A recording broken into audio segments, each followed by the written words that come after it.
Hey there, Fast Break Breakfast listeners. Dave and I just recorded an episode of Fast Break Breakfast, and immediately after ending our recording, the Sham Charania news broke. Is this news, Dave?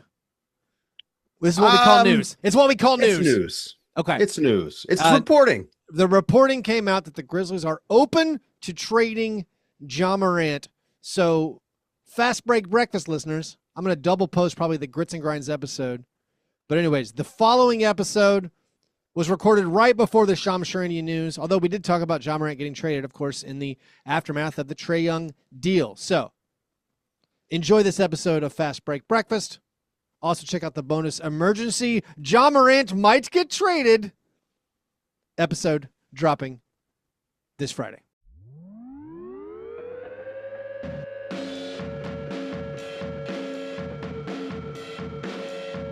All right, and welcome to Fast Break Breakfast NBA Podcast. My name is Keith Parrish, and I'm here for the first time in 2026 with my buddy through the miracle of computer phone. I'm here with Dave DeFore.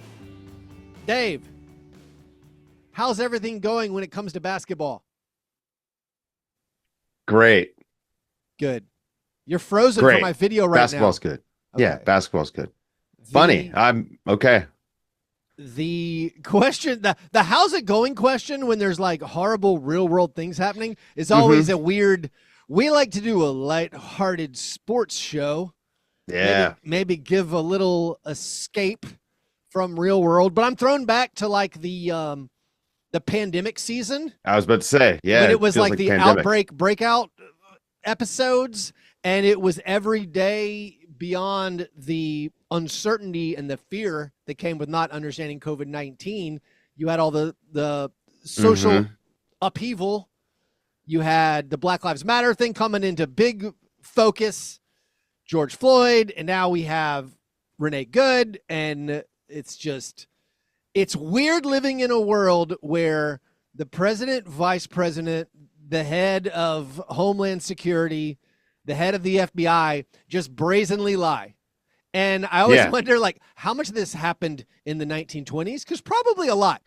A ton. Like there was no video back then, and so they just said stuff. Well, now they're telling me my eyes are lying to me, Keith. That's a huge, now they're saying over problem. The video. They watch the video and they're like, well, this is what happened. Like, that's not what happened. So no, but it's a big problem. Look, when you tell sane people that they're crazy, eventually they might act crazy. I'm just, like I read too many books to act like that. But these people aren't readers. And I do believe that will come back to get them, Keith. We'll try to provide an island of relief for the next 52 minutes as I have a heart out recording from work in the tiny closet. I've pulled my headphones as close to my hair as I can to make try to get rid of that little gap. Try to make the Zoom it looks amazing. Magic. I got to admit, it is such a high quality background if you're not shot. watching on YouTube, please, we're like 4 subscribers from 500. We were late adapters to video podcasting. Just go over, subscribe on YouTube, watch the virtual background that is my actual home background. It's so good. It's good job, Zoom technology. Well worth the few dollars a month I pay for this service, I guess. Anyways, Dave, Trae Young got traded. Yes.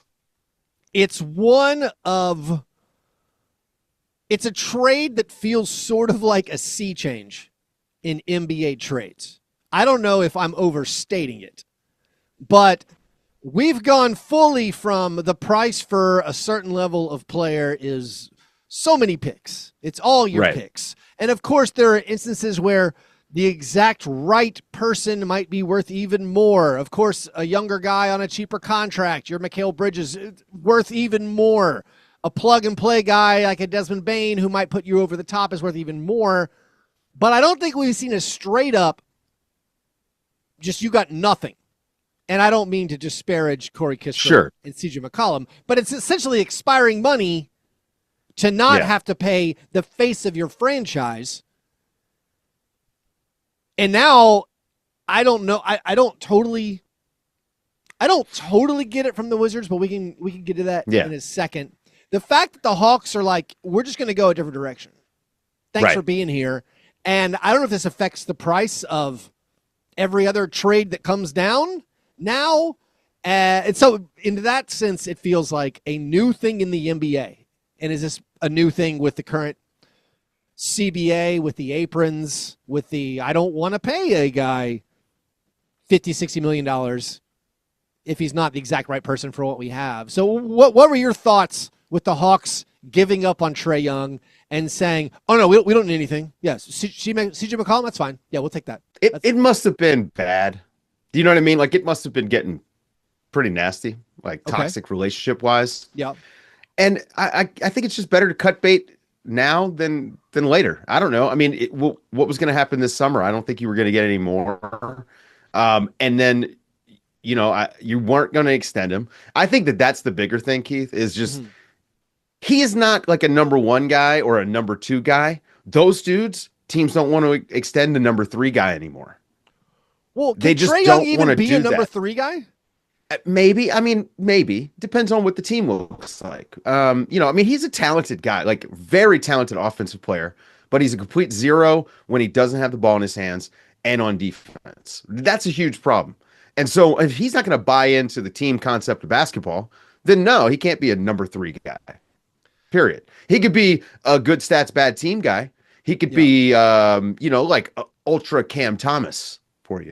Sure. Right. Like, he's really good and he can win you games. I mean, this guy, I don't want to sound like I'm trashing Trae as a player, because he is very good. He took Atlanta to a conference finals. I mean, whatever we want to say, like, he was the best player on a conference finals team, but he's not that guy anymore. And the league is caught up. So I think that if you're Atlanta, you just say, hey, look, CJ McCollum will come off the bench for us. If we can't flip his contract into something else, he can come off the bench, and he's been good this year, which is another reason why the Wizards needed him to go, because he was too good. Well, so there's the entire too good element.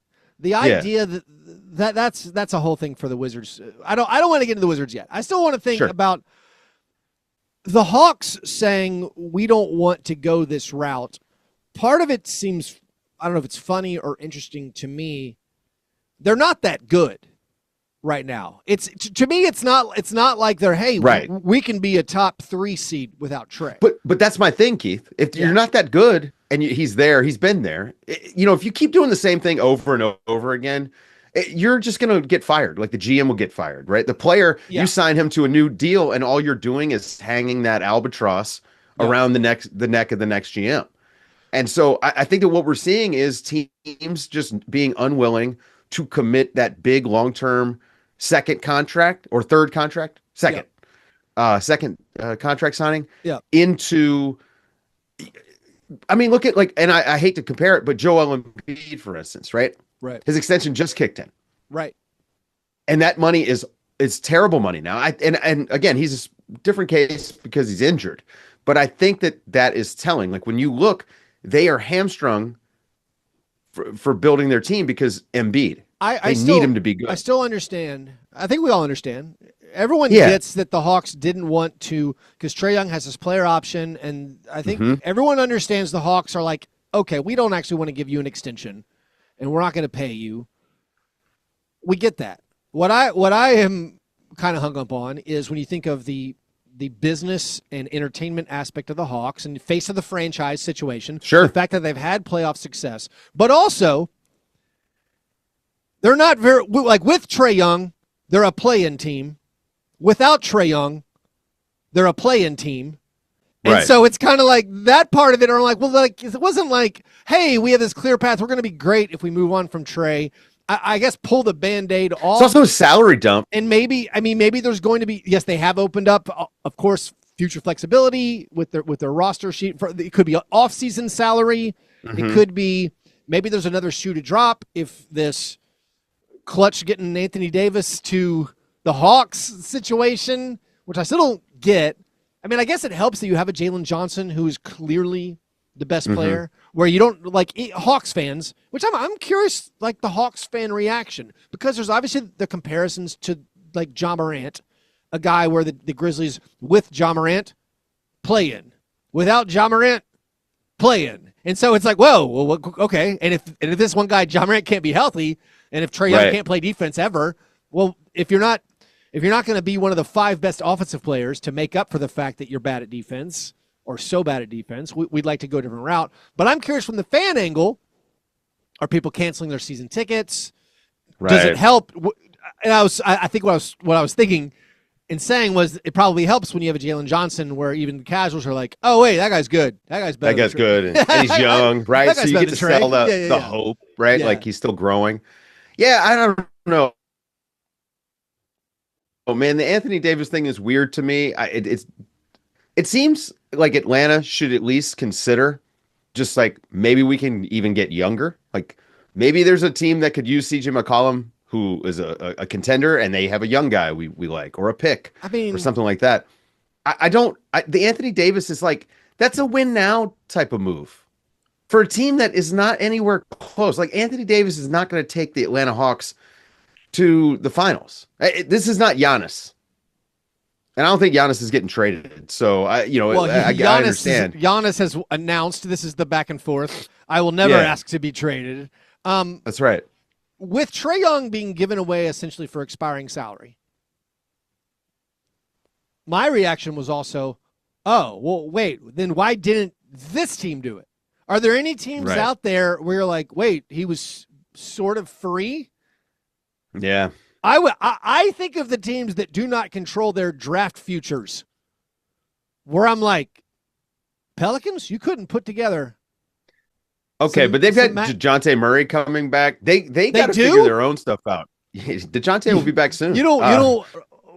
I mean, you don't want to do that again. I want to trade DeJounte for Trae back again. Let's do that. I don't think DeJounte wants to do that. No. Yeah, I just the Pelicans probably have a bunch of decisions to make on some of their guys. Like, I don't know. Yep. Are they going to trade Zion? But that's the whole thing. Where now there's reports and kind of rumors going around that the Pelicans might just salary dump Zion to say, listen, let's just do something else. This isn't working. And part of that makes me wonder, well, even if there is an AD trade, and I think if you're a fan of what the Hawks did, saying we're going to build around Jalen Johnson, we have Nickeil Alexander-Walker who's been pretty solid, but we're going to see how good we can get going a different way, building around Jalen. That gets all undone if they trade for Anthony Davis. Where now it's like, oh, you've now invested back in this. But now, like, because you're committing to the extension. But if it's not to the Hawks, what is a price for an Anthony Davis trade? If the Mavericks want to trade, all right. I'm not a huge fake trade guy, Keith. Yep. But I came up with a good one to serve my own ends. What if AD winds up on the Clippers? Sure. And we had some kind of a form of a 3-team deal. Get the Celtics in there. Yeah. Zubac goes to Boston. Maybe Bogdanovich also goes. And you send some salaries and some picks to the Mavs. Well, I was trying to think of for the Celtics, because the Celtics, who, when we get to our breakfast in bed apology, and I know we're going hard and heavy before breakfast, but need it. This is the pre-breakfast workout. I can't do them personally. It makes me throw up. I have to have calories in my body before I do anything. But I do it because then I can buy these delicious protein pretzels. They're like pea protein. No, I'm telling you, some people can do it. I'm telling you, I physically can't do it. I have nothing in reserve. When I wake up, well, it's because you run on candy. If I have to run, I run on candy. I'm running on fumes, man. I was thinking of the Celtics because the Celtics, I poo-pooed them last week on the show or 9 days ago, where we were talking about the very best teams, and you were like, what about the Celtics? I'm like, I'm not ready. Well, I'm ready now. They're really great, and we had Jaylen Brown dropping 50, inserting himself into the fringe MVP outskirts. But the Celtics still have this apron issues and tax issues, and so it's like, well, are they going to stay good and also try to trade? I was trying to work out a Ty Jerome for Anthony Simons. I don't know if it's any good for anybody, frankly. Yeah, but I was Anthony Simons is actually he's been pretty good. He's been good, but they have those big contracts where it's like, are they still going to try to shave some of that? But no, what was your? So you have maybe Zubac going to. It's Zubac going to the Celtics, which I've been saying that since the start of the year, right? Like if they get a big, with the way that they play, if they could get a big who can rebound and who can defend the basket, I mean, all of a sudden that defense that's pretty good gets to be great. Although Neemias Queta has been really good this season. They've got a bunch of guys. He's been fine. I got to give Joe Mazzulla a lot of credit because number one, his system allows you to rotate guys through, right? Like it's like you have a job, go do it. And as long as you're doing it, the system works. And these guys are bought into that. But there's clearly a lot of individual player development that he is allowing to develop and foster by getting opportunities. I mean, Hugo Gonzalez is just kind of amazing to watch. If he ever figured out how to play offense, that guy's going to be amazing. But yeah, Mazzulla's been really good. The Celtics, and it's fun because it's more fun to hate on the Celtics than it is to be like, oh man, they're doing some fun, interesting stuff. But they really have. They've been a shockingly good story as I'm filibustering trying to find this trade because I definitely sent it to. Anecdotally, I know one Celtics fan, and they ask me, they say something like, it's going pretty well, but I wonder what it'd be like to watch a basketball game where it's not just, is this 3-pointer going to go in? So I was like, hey buddy, enjoy the ride. Your team's good. Your team wins. Just enjoy the ride. That is a real thing.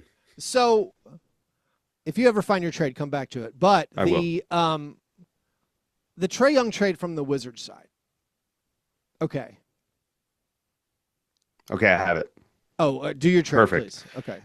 Anthony Davis goes to the Clippers. Yep. Zubac and Bogdanovich to the Celtics. Anthony Simons and John Collins to the Mavericks. Sure. Both of those guys are expiring, right? Yeah.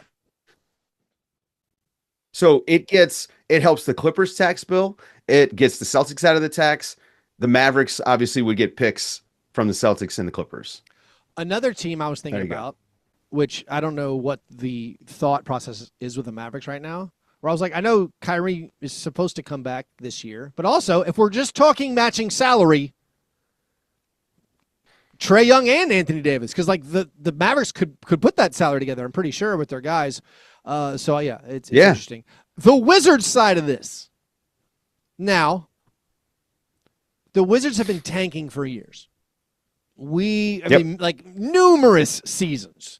We were laughing at them, I think, last year when they were like, where are you on the rebuild cycle? And they're like, we haven't finished tearing down. And it was like, what? Right. You've been doing this for many seasons.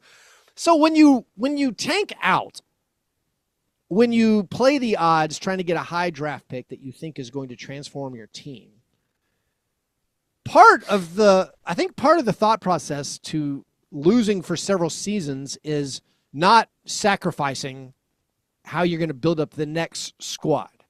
This is also a reason why I was arguing against maybe the Spurs trading for Trae Young when they went for De'Aaron Fox. I was like, listen, you have Wemby. Yeah. Don't take a shortcut.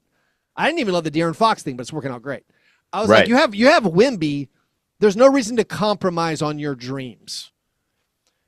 Getting Trae Young on the one hand, I feel like you've sort of compromised on your dreams because he is a very flawed player. And you have some nice young pieces. Trey Johnson's had a nice couple of weeks. Alex Sarr's having a good second season. Keyshawn George looks good.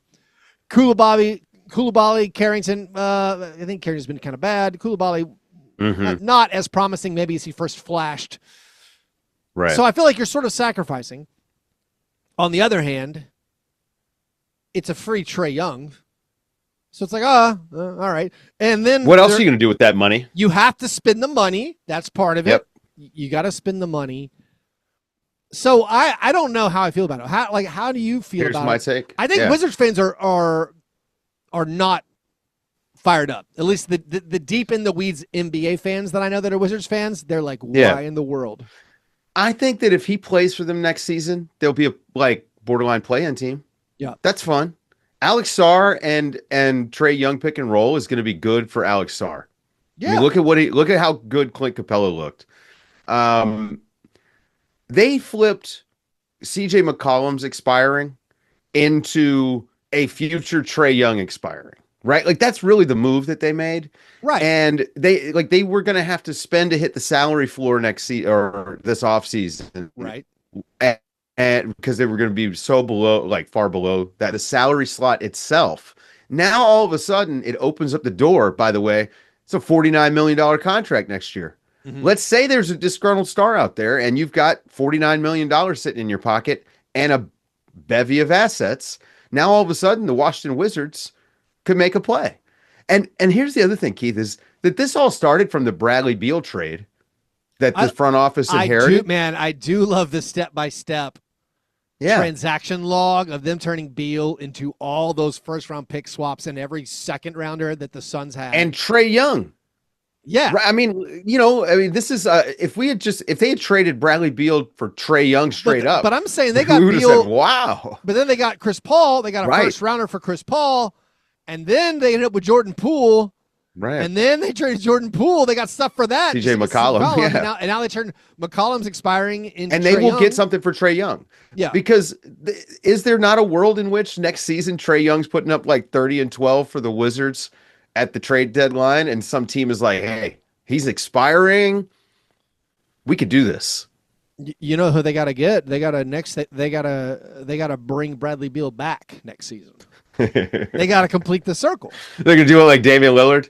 Yeah, Bradley Beal, and I don't know if John Collins is still there. Yeah, make that contract work.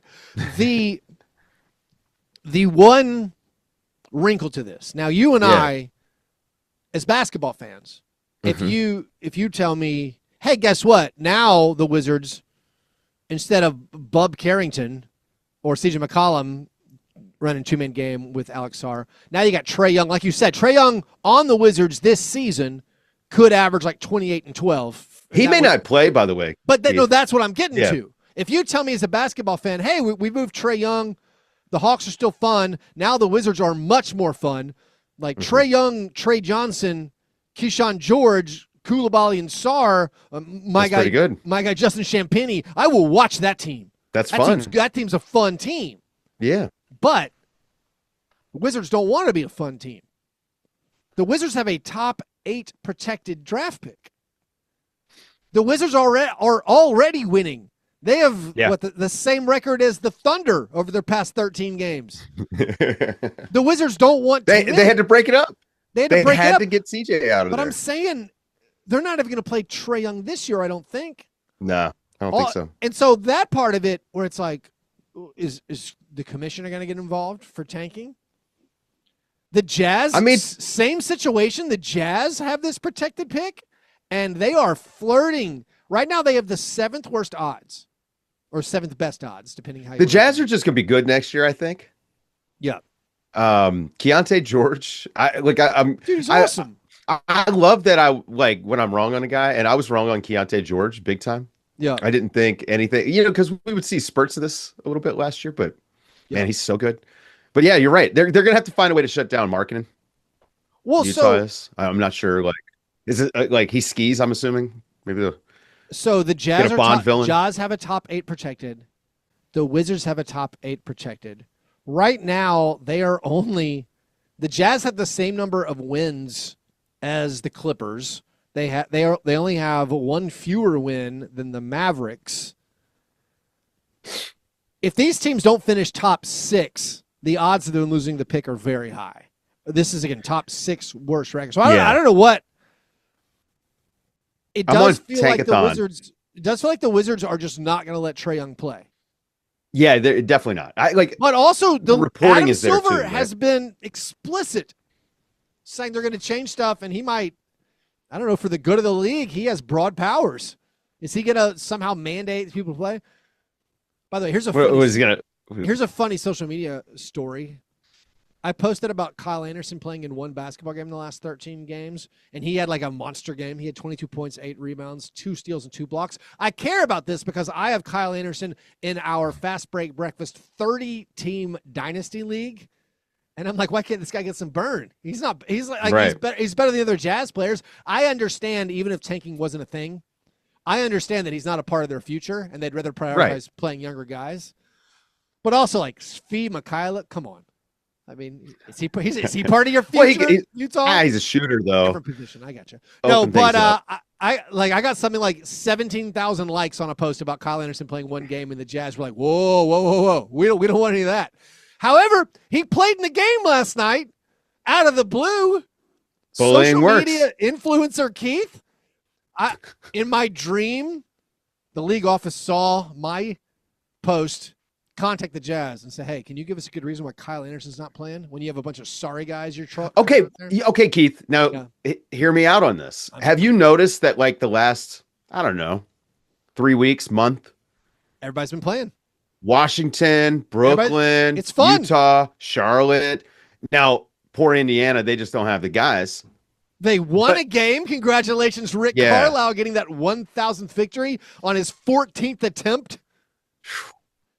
Incredible. That's tough, man. They got no point guards at all, dude. Like, it's tough. That's tough. And also now they're being strategic. But I feel like there was a memo sent out at some point, Keith. Yeah. Like, when all the tanking stuff came out, when it was like, we got to change tanking, all these teams start winning some games. They're playing their guys more. Come on.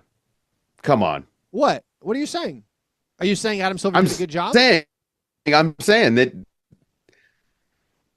great. Yes, it can be fixed by just saying, hey, what if you tried hard?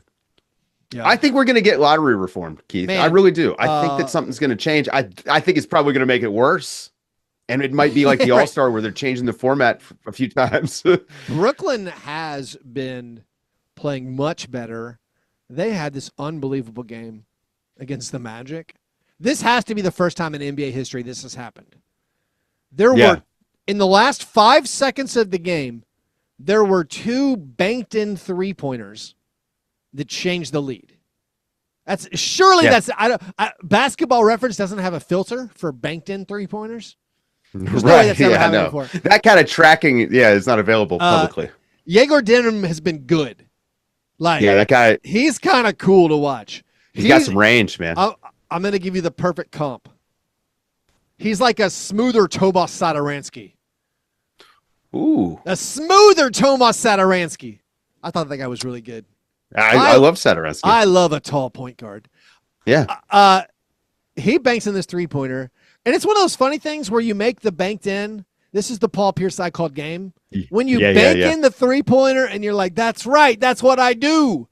Or whatever. Yeah. He's like, I'm built for this. That part I love it. I got saved from a freezing cold take because the Magic were the Magic called timeout, and they'd had so many games this year, clutch games, where they call a timeout. Or like the final possession isn't going well, and they call a timeout with like 3 seconds left. And I'm like, oh, great. You called a timeout to get the worst shot in basketball, which is specifically Apollo Banchero's step-back jumper. I don't mean any step-back jumper. I mean Apollo Banchero's step-back jumper is literally the worst shot in all of basketball. And so I was going to be like, oh, great. Here comes Apollo Banchero's step-back jumper. But he baits it in. It was so far off. It went off the glass and goes in. Okay. You finally get a made Paolo Banchero clutch shot. I thought it was going to go to Bane. I mean, I just was like, Bane hits those off-balance threes it's just pretty incredible. That dude's so strong, like he's able to hit them. But, I had a similar instance. A Raptors fan, friend of mine who I'll, leave unnamed. Is it S? No, I'm not going to tell you. Sent me a text. I hate Emmanuel Quickley. As Emmanuel Quickley hit the game-winning three the other night. And then I got, never mind. It's funny though, like, because that expectation of, all right, man, but the numbers always work out evenly. What is he, 18% on step backs? He's going to hit one at some point. The ones that go off the glass and win the game. I loved it. That was such a fun night. Like, this has been a pretty fun week of games, man. Like, the basketball's been crazy buzzer beaters. And we didn't even talk OKC, Utah. Like, Utah had the Thunder on the ropes. Yep. And Shea hits a ridiculous, like, he rolled his ankle when he went up. He's out for the Friday night game, tonight's game against the Grizzlies. Yeah. It's going to be Aaron Wiggins, and I think one of the Jalen Williams is playing. So many of the Thunder players are out. Let's take a break. We got to take a break. We've gone for a while. We'll come back with our breakfast in bed apologies. All right, Dave, I blew right by the breakfast. I'm going to go into the breakfast in bed apologies. This is our chance to make right what we got wrong on a previous episode. Frequently, it's the first time we talk about the NBA, not this one. We went hard on basketball. Dave, last episode, I said that on our previous episode, Kevin Porter Jr. won the International Stackhouse of Pancakes Award for his 6-turnover game in a 45-point loss. I was pointed out by an eagle-eared listener, that actually, no, he did not win it. We highlighted it, but he didn't win it, so that was an error. Also, I guess I got to apologize to you pointing out the Celtics have been great, and I wasn't quite ready. Also, this is not a real apology because we've been joking a lot about the Raptors. Yeah. We haven't like stamped our foot that they're not bad. No. We just had a lot of fun with it and the outrage that some of their fans had with us calling them frauds because of their schedule. The thing about the Raptors, and Emmanuel quickly game-winning shot over the Hornets, good job. In a game where neither team scored 100, but the Raptors with R.J. Barrett, and this is funny because R.J. Barrett is this name that's thrown out in trades. The Raptors have won 15 of their last 17 when R.J. Barrett actually plays. Yeah. So I don't even know what to do with I don't think they can trade him. It doesn't make any sense to me. RJ and Brandon Ingram together, it's been good. That works. And Scotty Barnes has been incredible this year. Yeah.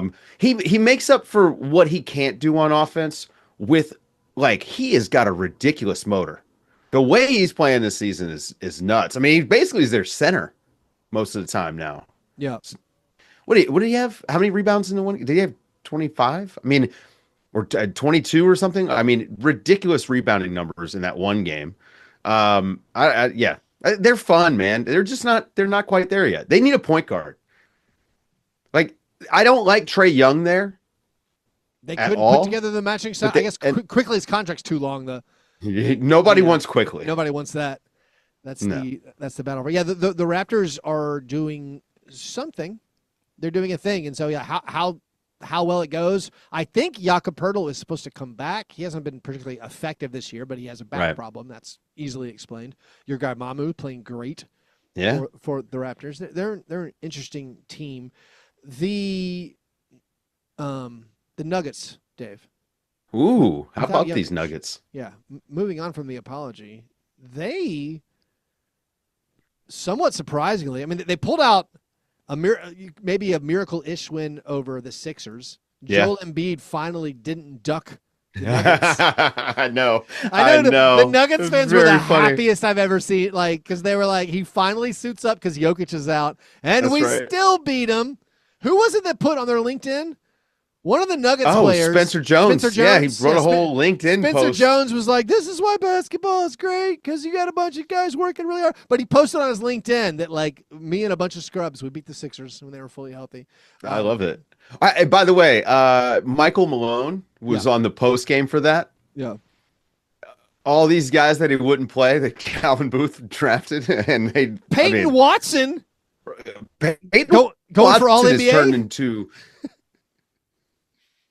I will tell you, man, that if that guy's going to be a 36, 37% 3-point shooter, and if the volume is going to continue to go up, that guy is a real player. The blessing in disguise thing with injuries is funny. I don't like to even think that way all that much because it really, like, an injury is going to affect, like, Jokic is going to be affected for the rest of the season. Yeah. But with the Nuggets, man, they found out they have some defense on their bench. I mean, Zeke Naji's been good. Jalen Pickett's been good. Dude. Yeah, they've been playing. Also, this is interesting. So, like, this Nuggets injury, with the injury to Jokic specifically, and then the way everybody else is kind of, I mean, they lost Cam Johnson, and then Valanciunas went out, and of course Aaron Gordon and Christian Brown have been out, and, like, those guys came back. This entire scenario has played out like, I don't know. It hasn't been great, I don't think, for the team in, like, the Christian Brown extension. Sure. Because, like, first of all, with Christian Brown out, it was like, Tim Hardaway Jr. is just really competent, good NBA player. It's great to have there. Bruce Brown, who looked dead on the Pacers, you're like, he's back. Oh, he looks pretty good. But also, like, Christian Brown without Jokic, and I know he's still working his way back. Yeah. But still, like, that guy is a little bit lost. It's almost, not quite, it's almost the Office Space, what do you do here? It's like I get it, you're an incredible cutter and energy guy with Jokic. But without Jokic, and then you see these other bench guys coming in, you're like, yeah. Well, Jamal Murray, man, like, dude, he had 17 assists the other night. Yeah. It's a different world to play off, this point guard dominant offense that they're running right now versus the Jokic hub. But I'm with you, yeah. This actually brings me to let's go ahead and pump out a listener submitted question. We have a couple of these. One of them, I think it applies for this topic. This is the croissant questioner. Jay wants to know, who is the least impactful, most inconsequential starter in the NBA? Least impactful. Because I was obviously thinking Christian Brown on a Jokic-less team. Doesn't do a lot. Man, I don't know. It's tricky. I mean, it could be DeAndre Hunter right now, but I don't think that's true. Just pick a Cav. Yeah, like whoever the fifth guy. The Cavs are trying things to get answers. They're seeking answers. And Kenny Atkinson, I feel like, is grasping at straws. I kind of feel like you should be able to look at your team and be like, you guys are my 5. Go do it. But I don't know. Like, does it work? I know they've had guys in and out of the lineup. It doesn't work because of Garland. Garland has been a big disappointment this year. I mean, part of it is injuries, but like when he's been on the court, not really been all that good. And that's kind of hurt him. I don't know. That's a fun question. I wish I could like answer it off the top of my head, but splitting hairs, I mean, it's going to be one of these wings that doesn't shoot. Yeah. Like I'm trying to think, it just depends on, obviously I'm going to look up to see Jordan Poole, I mean, well, like that's not even least impactful. He's like negatively impact. Like there's some of these guys. So I'm gonna see who has like a 0 net rating right now. That's what I'm saying. Yeah, like in the NBA. I need low usage. Doesn't actually. I mean, for a while there, I thought it was Jock Landale for the Grizzlies when he was starting, but he's finally started to do a little bit of something. He's been mostly okay-ish. Okay, I'm getting into it now. The 0 guys. It's like Dean Wade, who's not a starter. Kelly Oubre Jr. +6 on the season. But he Clint Capella really, +4 on the season. Yeah. All right. I'm gonna do Nickeil Alexander-Walker +4, which is a little bit surprising. I'm gonna do a game started like this season. If you started at least 20 games, do a little filter. That's it. Yeah. Now I'm gonna go to give me some advanced. I want to search this by win shares. Now we're talking. Anthony Black. I mean, it might be Koulibaly. That's sad to say. Could be, and he really just gives you nothing. What about Zach LaVine becoming the 5th player in NBA history to have a plus minus of -2,000? Just raw total. Yeah. he finally hit it. Well, and now you see why the Bucks want him. This is really funny. I mean, Quentin Post has started 24 games. He doesn't do a lot. Least consequential. You know what? I haven't watched a lot of Nets games, but it's probably Terrence Mann. Yeah, it could be. I mean, he doesn't do a lot. This is funny. Just scrolling. Rui Hachimura? Dude, Rui is such a weird player. Because I love watching him play, but he's so good at shooting a 21-foot jumper. Yeah. He's just so good at it. He's so good at finishing plays, but he doesn't know the Lakers plays. Still doesn't. He's a bad defender. Mm-hmm. I think the Lakers are benefiting from Jake LaRavia taking his minutes. By the way, speaking of the Lakers, actually, I have another listener submit a question, but before we get there, sure. Lakers 13-0 in clutch games this year. Of course, clutch games are an arbitrarily defined thing, but still, if the game has been within 5 points in the final 5 minutes of the game, Lakers are 13-0. It's unbelievable. Yeah, helps to have that internal corporate knowledge, man. I mean, like Luka and LeBron. Yeah, I'll take it. Here's another question from Damon, our buddy. He wants. Oh yeah. Is a referee highlight reel possible? If so, what would it look like? Bold, emphatic calls, or just an accumulation of accurate ones made unobtrusively? Would it include no calls? Would there be music? What sort? Whew, what a question. Oh, man. Thank you, Damon. That's a good question. I mean, listen, I think you got to start like if it's a mixtape, you know, as the beat is just coming in, like you got to have them walking on the court and unzipping the jacket. Like we got to get the jacket unzipping. Yeah. Got to have it. And then I do think it's emphatic calls. Yeah. Right. And then maybe even, throwing the jump ball perfectly. Oh, a perfect jump. Well, we need, right? we need jump ball tosses within like a little, either the sports radar. The thing they now show to be like that ball hit the backboard first. Right. They're tracking. I need that where it shows it directly, perfectly perpendicular from the ground, perfect toss. Yeah, first of all, the highlight of the season, last couple of seasons, has been Bill Kennedy's talking to the camera. If this bothers you because you think he's showboating, you have a problem with just enjoying life. Like Bill Kennedy talking to the camera, absolutely delightful. I do love.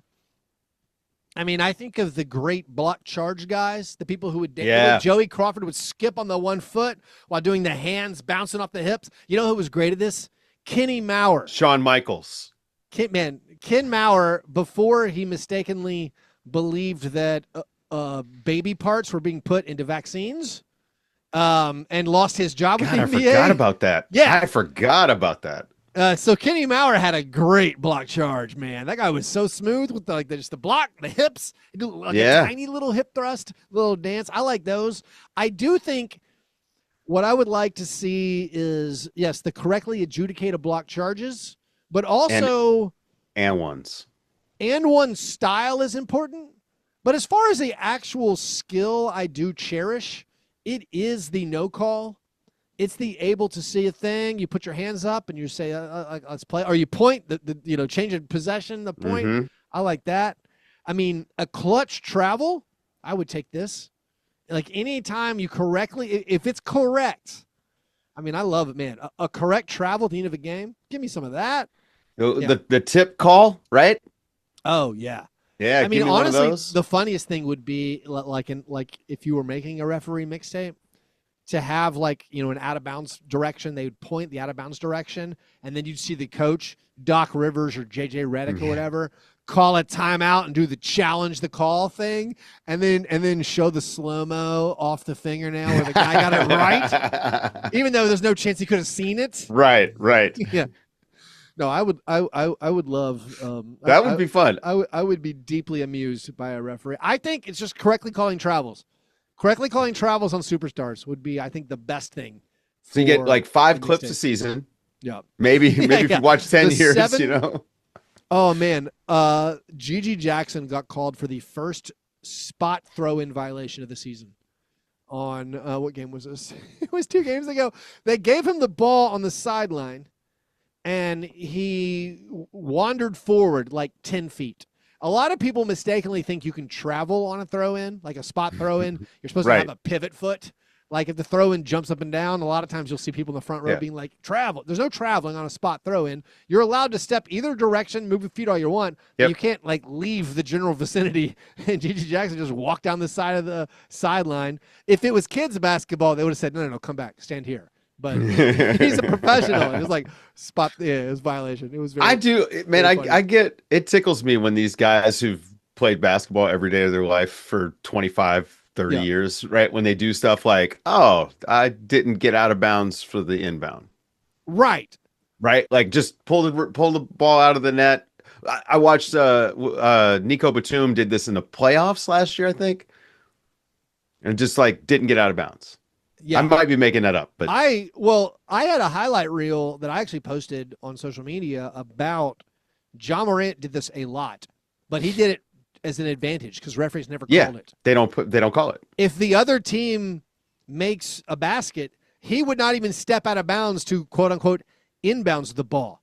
He would grab the ball out of the net, sort of act like he was going to step out of bounds, and then pass it down the court. Referee never called anything. First of all, it's not even a violation until you go out of bounds. So like they just let the ball play. I was like, Ja Morant doesn't even need rules. Well, he doesn't. I mean, he was going up and down. Oh, he would just about every shot. He would land before he would shoot constantly. Yep. Yeah, almost never got called for it. That came out and his finishing got worse, Keith. Do you blame the internet? Maybe. I might have had undue influence. Also, Dylan Brooks in this win. So kudos to me.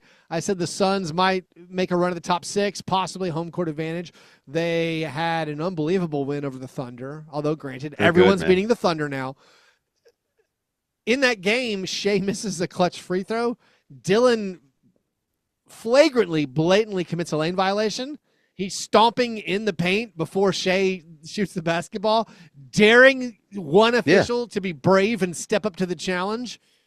No one did, but kudos to Dylan. The Suns lost their next game on a had this conversation with people before, by the way. Yeah. There's no disadvantage to the lane violation for either team. Yeah. Like end of games when you got to miss the free throw, man. Like they're really like the lane violation. It gets called in such few cases, right? Especially in the NBA. Yeah, it's a weird one too because it's an easy one. It's a very easy one, but the league has been like, we got bigger fish to fry. We don't really care. That's what I want. I want a highlight reel of just JB DeRosa correctly calling lane violations. Let's see if we can put together an entire highlight. Actually, I could look this up in a second to find out how many lane violations have been called this season. I'm saying less than 6. Anyways, thank you for the questions, Jay and Damon. If you want your question answered on air, you gotta be a Patreon supporter. Patreon.com/fastbreakbreakfast. If you want to join the Slack channel, Patreon.com/fastbreakbreakfast. I'll get a bonus episode out to you guys sometime soon. Sorry, I'm a little late with the turnover of the new year and my resolution to not record podcasts when my children aren't home. They were out of school for 3 weeks. It was tough. All right. Dave, let's move to the awards segment of the program. This is the International Stackhouse of Pancakes Award, given each week to the worst performance in a box score. A few honorable mentions: Cam Spencer and Nikola Jovic, 1 for 10. Derek White had a 3 for 15. De'Aaron Fox had a 4 for 18. Anthony Davis a 7 for 23. Get your Anthony Davis offers in. Listen, if players are free, sorry, I'm thinking about trades again. I don't think Anthony Davis is going to cost much. I don't think it's going to cost much. Like, you can't cobble together. I know you don't want him. It's the player option in 2 years where he's $60 million.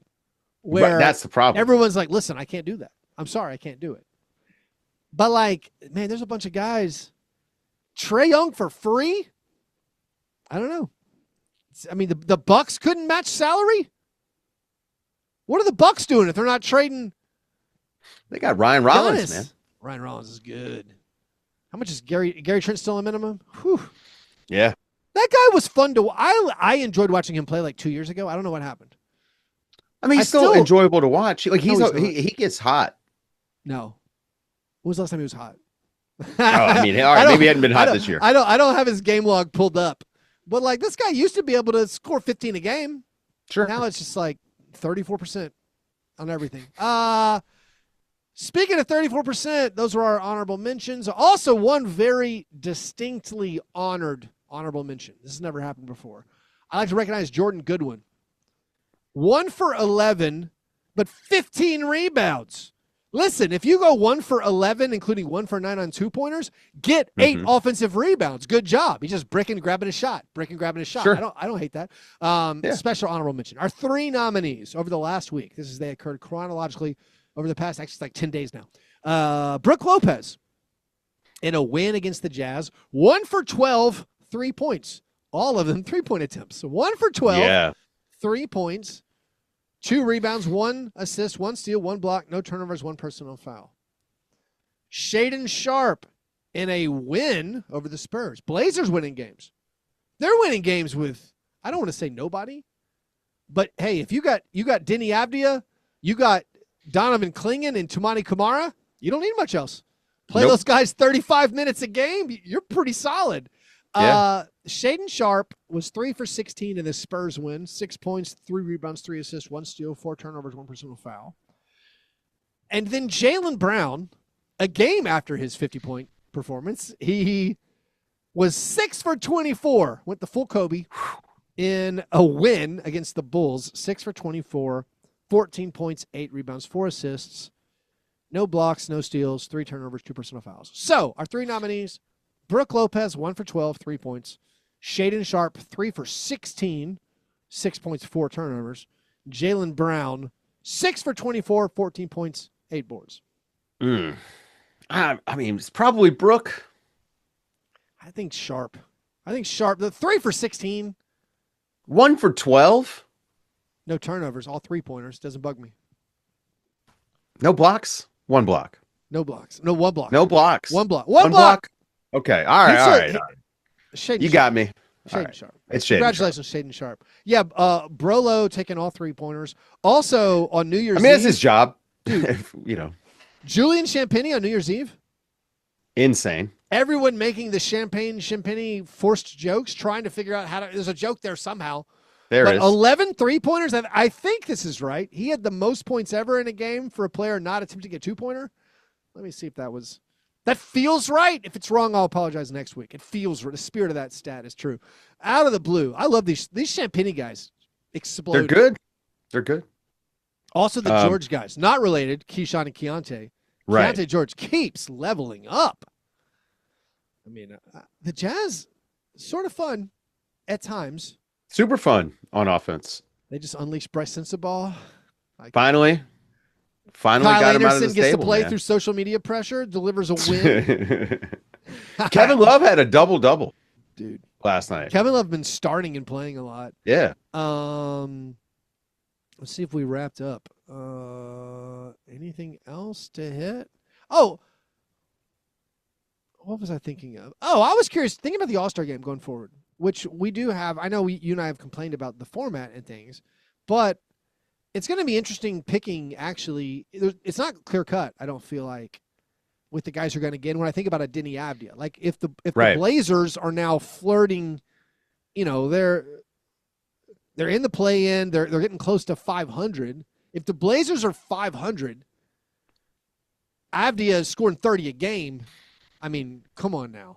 I have him in the All-Star game. Jamal Murray has to be in, I feel like. Right. So that means Jokic and Jamal Murray. And Wemby. You're running out of spots just because if you go to, like, you're going to have to pick between, I think the way it's going to work, you're going to have to pick between like 2 out of, this isn't totally accurate, but I'm going to say it's like 2 out of Denny Avdia, Chet Holmgren, Kawhi Leonard, Devin Booker. Like, they're not all getting in. Doesn't the international stuff kind of play? So it's going to be 8 international players. You're not supposed to focus on their country of birth, you fascist, when picking. I have no idea what the parameters of this are. Also, I know because they change it every year. Do we have an answer on Cat? No. Is it DR or is it USA? How do? I don't know. I don't know. Have to come down and be like, here are our international. Please give me the explainer before the games. But I'm just saying, like, I feel like there's so many shoe-ins, and then there's just like, well, if the Thunder get 2, which I don't know if they're going to. I don't know if they will anymore. But if the Clippers get a guy, I don't think the Clippers are going to get a guy. But I mean, we still have a couple of weeks to go. 3 weeks until it's finalized, I feel like, and then like if the Clippers start winning even more, I mean, Clippers are 7-3 in the last 10. Like, they've been doing some stuff. So I don't know. I think Kawhi could get in, although he's sprained his ankle. So yeah, stepped on a fan, Larry David style. Yep. Anyways, that's all we got time for today. We can do our all-star picks in a future episode. The basketball has been so good. Suns are good. I mean, Raptors still like 8 games over 500. Very impressive. Like the Celtics. I mean, also the Rockets. Like, who are the Rockets? No All-Stars? 3 All-Stars? 2 all? Like, what? Like, you know. I mean, Kevin Durant gets in probably. Probably for name, I would like him in. Yeah. And they're that good. But like you said, Şengün, the more important player to what they're doing. Yeah. I mean, Şengün probably gets in. Yeah. Anyways, good job Pistons being the second best record. I don't think I ever talk about the Pistons. I guess we do sometimes, but yeah. I want to give them their acknowledgement with one last second shout out. Good job, Pistons. All right. You guys are the best. Thanks for listening. And remember, breakfast is the most important thing.